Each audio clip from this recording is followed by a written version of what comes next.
جب مجھے اپنے دل میں یاد کرتا میں بھی اسے اپنے دل میں یاد کرتا ہوں. جب میرا بندہ کسی محفل میں میرا ذکر کرتا ہے میں اس سے کہیں بہتر محفل میں اس کا ذکر کرتا ہوں. اللہ کی محفل تو ملائے اعلیٰ کی ہے، ملائکہ مقربین کی ہے. بہرحال اللہ کو تم اپنے دل میں مستحضر رکھو، اللہ تعالیٰ تمہیں بھی یاد رکھے گا.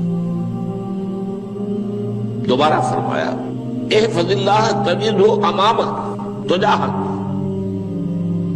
اللہ کو یاد رکھو تو اپنے سامنے موجود پاؤ گے. جب چاہو دعا کرو تو احفظ اللہ تجدہ امامک یا تجاہک، اپنے سامنے موجود پاؤ گے.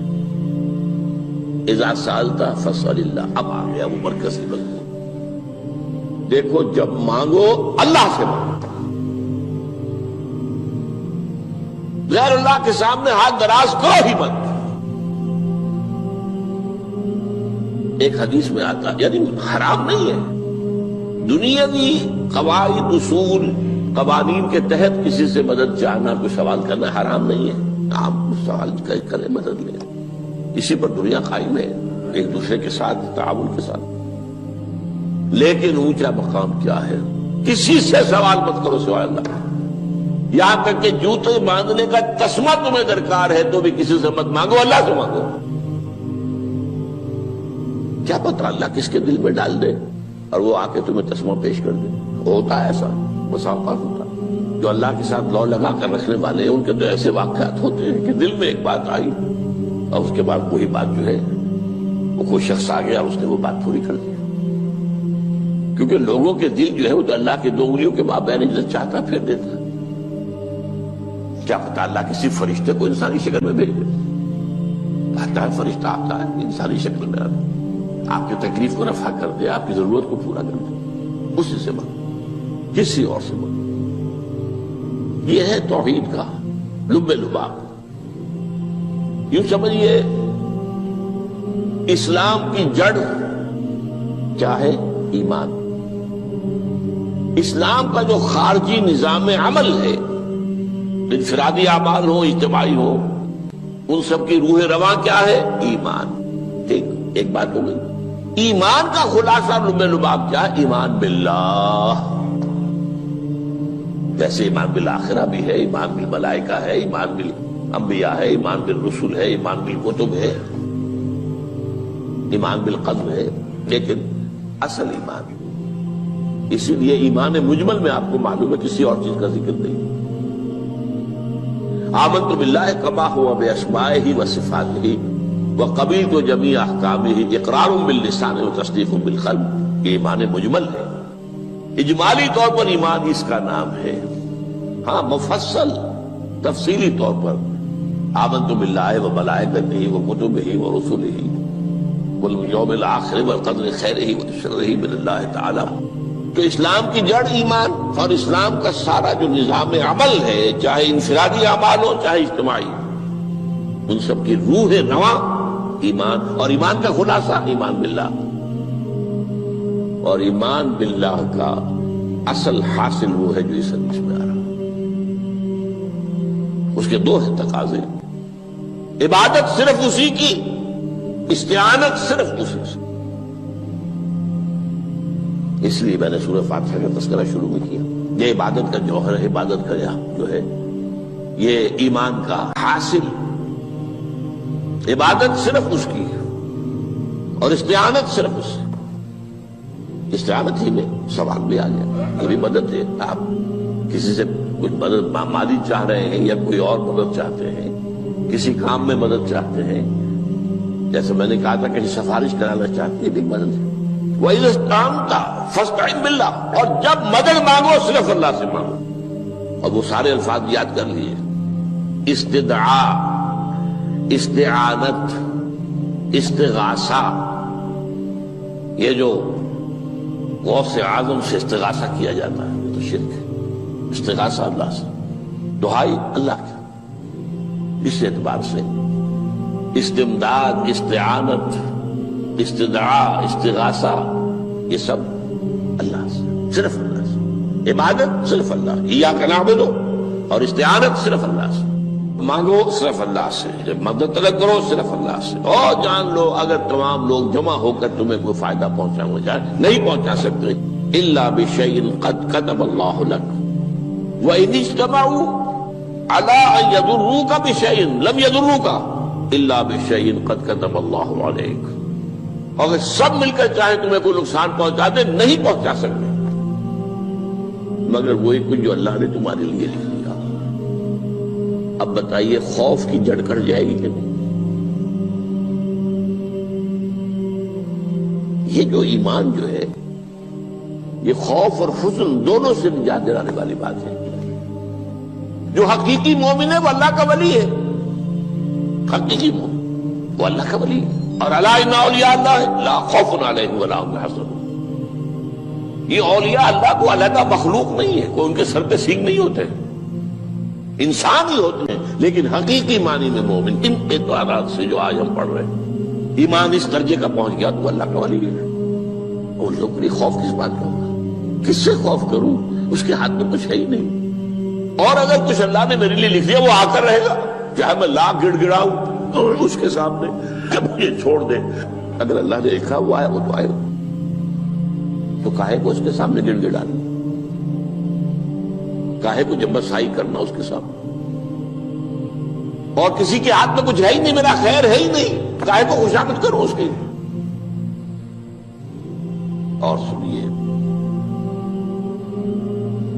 رفعت الاقلام، دیکھو نوجوان، قلمیں اٹھا لی گئی ہیں، وجفت الصحف، اور جو رجسٹر ہیں صحیفے ان کی سیاہی خشک ہو چکی ہے۔ یہ ہے وہ اللہ کا علم، اس میں ہر شے لکھ دی گئی ہے، اس کی قلم اٹھا لیے گئے۔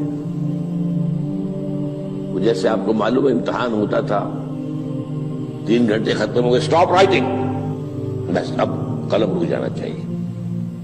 وہ قلم تو تقدیر کا کاتب جو ہے وہ قلم اس کا اب اٹھا لیا گیا، اور جو صحیفے جن پر لکھا گیا وہ خشک بھی ہو گئے۔ یہ تو روایت ہے جو امام ترمذی نے جس کو روایت کیا، یہ متن ان کا ہے جو ہم نے پڑھا ابھی، اور ان کا قول یہ ہے کہ یہ حدیث حسن صحیح ہے، لیکن یہی روایت اور انہی راوی سے عبداللہ ابن عباس سے رضی اللہ تعالیٰ عنہما اور بھی محدثین نے کی ہے، تو اس میں سے ایک اور متن جو ہے وہ یہاں پر امام نووی نے دے دیا ہے۔ احفظ اللہ تجدہ امامک، یہ تو پہلا وہ ٹکڑا تھا، وقت تو جاہک تھا، یہاں امامک ہے، امام مطلب ایک ہی ہے، اپنے سامنے پاؤ گے۔ اللہ کی حفاظت کرو، اللہ کو دل میں، اللہ کی یاد کو محفوظ رکھو، گویا کہ اللہ کو مستحضر رکھو۔ ذکر اللہ کے معنی کیا ہے؟ استحضار اللہ فی القلب، یہ ذکر اللہ ہے۔ جنہیں ہم ذکر سمجھ بیٹھے ہیں وہ ذکر کے ذریعے ہے۔ اقیم الصلاۃ لذکری، نماز قائم کرو میری یاد کے لیے، نماز ذریعہ ہے یاد کا۔ یہ علیحدہ بات ہے کہ آپ نے 17 رکعتیں بھی پڑھنی ہو عشاء کی اور یاد آپ کو آئی ہی نہیں کوئی، آپ تو ایک میکینیکل انداز میں جو ہے وہ اٹھک بیٹھک کر رہے ہیں اور آپ کی زبان سے کچھ بھی نکل رہا ہے، تو اس کا آپ کے شعور سے، دل کی گہرائی سے کوئی رابطہ ہے ہی نہیں، وہ ذکر تو نہیں ہوا۔ ہاں نماز فرض تھی، وہ ادا ہو گئی، آپ کی ایک فرض ادا ہو گئی۔ تو جنہیں ہم نے ذکر سمجھا وہ ذرائع ذکر ہے، اللہ اللہ سبحان اللہ سبحان اللہ زبان سے، یہ تاکہ اس کے نتیجے میں وہ ذکر حاصل ہو جائے۔ استحضار اللہ فی القلب، ذکر کے معنی ہے استحضار اللہ فی القلب۔ تعرف الی اللہ فی الرخاء، اور دیکھو کشادگی کے وقت میں تم اللہ کو یاد رکھو، اللہ کی طرف رجوع کیے رہو، بھول نہ جاؤ۔ وہ نہ ہو جو کبھی کہا تھا، بہادر شاہ ظفر کے اشعار میں سے بہت زور کا شعر ہے، ظفر آدمی اس کو نہ جانیے چاہے کتنا ہی ہو فام و زکا، جسے عیش میں یاد خدا نہ رہی، جسے تیش میں خوف خدا نہ رہا۔ وہ ہے کشادگی کی حالت میں، جبکہ تمہارے لیے کشادگی ہے، اللہ کی طرف رجوع کیے رکھو۔ یعرف کا فی الشدہ، تو اللہ اپنی توجہ تم پر رکھے گا شدت کے وقت میں، تمہیں کوئی تکلیف ہے اس تکلیف کو تم پر آسان کر دے گا۔ تکلیف تو آنی ہے، جو لکھی ہوئی ہے وہ تو آئے گی، لیکن یہ کہ اللہ تعالیٰ اس کی شدت کو، ایک ہی چیز ہے جس کو ایک انسان بہت شدت کے ساتھ محسوس کر رہا ہے، دوسرا آدمی اتنا نہیں محسوس کر رہا ہے، احساس کا معاملہ ہوگا نا۔ وہ تو اصل میں اگر انسان کی نرز کٹی ہوئی ہے تو احساس ہوگا ہی نہیں، سرے سے ہی نہیں ہوگا۔ تو اس اعتبار سے اللہ تعالیٰ تمہارے لیے وہ شدت کی کمی کر دے گا۔ وَاعْلَمْ أَنَّمَا أَخْطَأَكَ لَمْ يَكُنْ لِيُصِيبَكَ، اور جان لو جو چیز تم سے چھوٹ گئی ہے، رہ گئی ہے، وہ ہرگز تمہیں ملنے والی نہیں تھی۔ اب آپ نے کسی ملازمت کے لیے درخواست دی ہے، درخواستیں مانگی گئی ہیں، اپنی سی محنت کر لی، نہیں ملی ملازمت، اب آپ بیٹھے ہوئے افسوس میں، رنج میں، غم میں، فلاں نے یہ کر دیا، فلاں نے یہ کر دیا، وہ فلاں جو ہے بڑی تکڑی سفارش لے آیا تھا، فلاں نے رشوت دے دی۔ چھوڑو میاں اس کو، وہ تمہارے لیے نہیں تھی۔ کاہے کو اپنے ذہن کے اندر یہ کھچڑی پکا رہے ہو بیٹھے ہوئے؟ خواہ آپ شاید سوء ظن میں بھی مبتلا ہو رہے ہو، کسی نے نہ رشوت دی اور آپ سمجھتے ہو کہ رشوت دی ہے اس نے۔ یہ ساری چیزیں جو ساری سیئات، ان کی جڑ کٹ جائے گی۔ وَاعْلَمْ أَنَّمَا أَخْطَأَكَ لَمْ يَكُنْ لِيُصِيبَكَ وَمَا أَصَابَكَ، جو چیز تم پر آ گئی، لَمْ يَكُنْ لِيُخْطِئَكَ، ہو ہی نہیں سکتا تھا کہ وہ تم پر نہ، یہ کر لیتا تو ہو جاتا، شاید یہ کر لیتا، میں نے ٹیکا پہلے لگوا دیا ہوتا تو یہ بات نہ ہوتی۔ بھائی وہ جو ہونا تھا وہ ہونا تھا۔ اب یہ وہ چیز ہے جس سے انسان میں کیفیت پیدا ہوتی، تسلیم و رضا۔ ہم بھی تسلیم کی خو ڈالیں گے، بے نیازی تیری عادت ہی صحیح، اے اللہ جو تو نے چاہا مجھے قبول ہے۔ اسی لیے میں نے آپ کو آیتیں سنائی سورہ تغابن کی، ما اصاب من مصیبت الا باذن اللہ، کوئی مصیبت نہیں آتی مگر اللہ کے اذن سے۔ وَمَن یؤمن باللہ یہد قلبہ، جو اللہ پر ایمان رکھتا ہو اللہ اس کے دل کو ہدایت دے دیتا ہے۔ ہدایت کس بات کی؟ تسلیم و رضا۔ سر دوستاں سلامت کہ تو خنجر آزمائی، نہ شبد نصیب دشمن کے شبد ہلاکت دے گا۔ اے اللہ تیری طرف سے ہے، مجھے قبول ہے، اور بظاہر مجھے تکلیف ہو رہی ہے لیکن یقیناً اس میں میرا کوئی خیر ہے۔ بیدک الخیر، تیرے ہاتھ میں تو خیر ہی خیر ہے، جو بھی تیری طرف سے آئے۔ سر تسلیم خم ہے جو مزاج یاد میں، اور یہ مضمون جو ہے زیادہ بڑے پیمانے پر سورہ حدید میں آیا ہے۔ ما اصاب من مصیبت فی الارض ولا فی انفسکم الا فی کتاب من قبل ان نبرأہا، کوئی مصیبت نہیں آتی نہ تمہاری جانوں میں نہ زمین میں، زمین میں زلزلہ آ جانا، سیلاب آ جانا، کچھ اور زمین کا دھنس جانا، یا یہ ہے کہ تمہاری جانوں میں کوئی بخار ہو گیا، کوئی اور تکلیف ہو گئی، اچانک معلوم ہوا کہ انسان کو کینسر ہے، اور کینسر بھی اب 3rd سٹیج کو پہنچ چکا ہے۔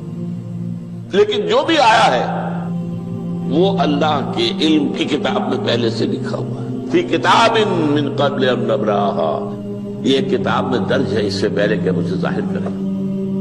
اس کا نتیجہ کیا نکلنا چاہیے؟ لیکن لا تأسوا علی ما فاتکم ولا تفرحوا بما آتاکم، افسوس نہ کیا کرو جو تم سے جاتا رہے، چھوٹ جائے، کوئی عزیز فوت ہو گیا، کوئی موقع ہاتھ سے نکل گیا، ارے بھائی میں چوک گیا، بڑا موقع تھا، اب اس پر افسوس کر رہے ہیں۔ نہیں، جو چیز لیکن لا تأسوا علی ما فاتک ولا تفرحوا بما آتاک، جو اللہ تمہیں دے دے اس پر اتراؤ مت۔ وما اصابک لم یکن لیخطئک واعلم ان النصر مع الصبر، اور جان لو اللہ کی مدد صبر کے ساتھ آتی ہے، جو آئے اس کی طرف سے جھیلو، زبان پر کلمہ شکوہ اور شکایت نہ آئے، اللہ سے شکایت نہ آئے، تسلیم و رضا، جو تیری رضا ہے، تیری صحت ہمیں منظور ہے، لیکن اس کو مولانا محمد علی جوہر ایک مرتبہ جیل میں گئے، ایک بیٹی بیمار ہوئی، فوت ہو گئی، اس کے بعد دوسری مرتبہ پھر جیل میں گئے، دوسری بیٹی کو وہی بیماری ہوئی، جیل میں اطلاع ملی کہ بیٹی کو یہ بیماری ہو گئی ہے، تو خط لکھا ہے اشعار کی شکل میں، کا آخری شعر یہ ہے: تیری صحت ہمیں منظور ہے لیکن اس کو نہیں منظور تو پھر ہم کو بھی منظور۔ ہم تو چاہتے ہیں میں بیٹی کے تجھے شفا ہو جائے، اسے منظور نہیں تو پھر ہمیں بھی بتا۔ وَاعْلَمْ أَنَّ النَّصْرَ مَعَ الصَّبْرِ وَأَنَّ الْفَرَجَ مَعَ الْكَرْبِ۔ فرج، فراخی، کھل جانا کسی چیز کا، یہ ہے کرب کے ساتھ، تکلیف کے ساتھ، تکلیف ہوتی ہے ساتھ۔ اللہ نے قانون بنایا ہے دنیا کا۔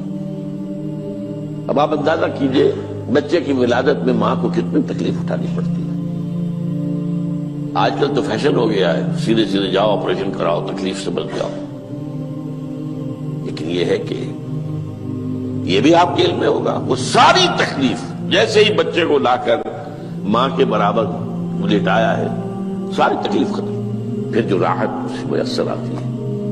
ان الفرج مع الکرب وان مع العسر یسرا، اسی لیے میں نے وہ آیتیں بھی پڑھی تھی، ان مع العسر یسرا ان مع العسر یسرا۔ اس دنیا میں یہ اللہ نے نظام بنایا ہے، سختیاں جھیلنی ہی ہوں گی۔ لقد خلقنا الانسان فی کبد، ہم نے انسان کو پیدا کیا مشقت کے اندر، مشقت تو کرنی پڑے گی۔